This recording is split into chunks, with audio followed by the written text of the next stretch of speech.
So when I first heard about St. Paul's, I heard about it through some members that were already here, and I was looking for a church after not being in church for a long time, and I just remember coming here and feeling an overwhelming sense of welcome, and it was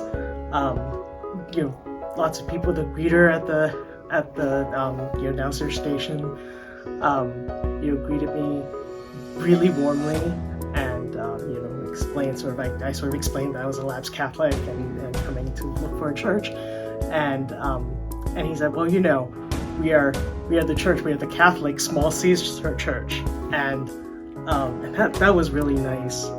And I introduced myself to Pastor Skip at that point, and he was very, very nice to me, remembered my name. In fact, the first time I took communion here, I went up and he, being a Catholic, I was sort of used to maybe not being welcome at communion, and he paused for a minute, and I thought that he was questioning whether I'd been baptized, so I blurted out, "I'm baptized."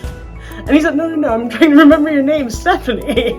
So that was really a very nice and welcoming first experience at St. Paul's. Well, I found St. Paul's actually Pastor Laura's blog, where she put up all of her sermons. We were looking for a church, and I started reading through her sermons, and they felt relevant and inclusive and left me thinking. So my husband and I came, and it was exactly in church what I had read online, and interesting, made us want to come back every week to hear more. My first memory is coming into church when I first moved to Ardmore to just learn about the church and the community here. Was the Garden of Gethsemane window right behind the altar, because the church I grew up in had the same window. So I immediately felt at home.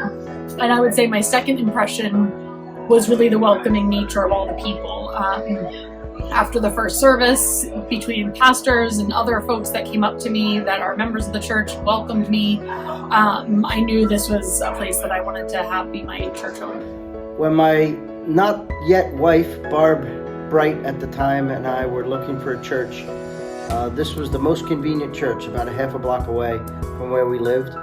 We came here as guests of Randy and Mary Beth Chaloha, and we came on a Sunday. The church was booming with wonderful music. Every single person was friendly and welcoming, and we looked at each other and said, we're done. And that was 33 years ago, and we've never looked back. It's just a great place.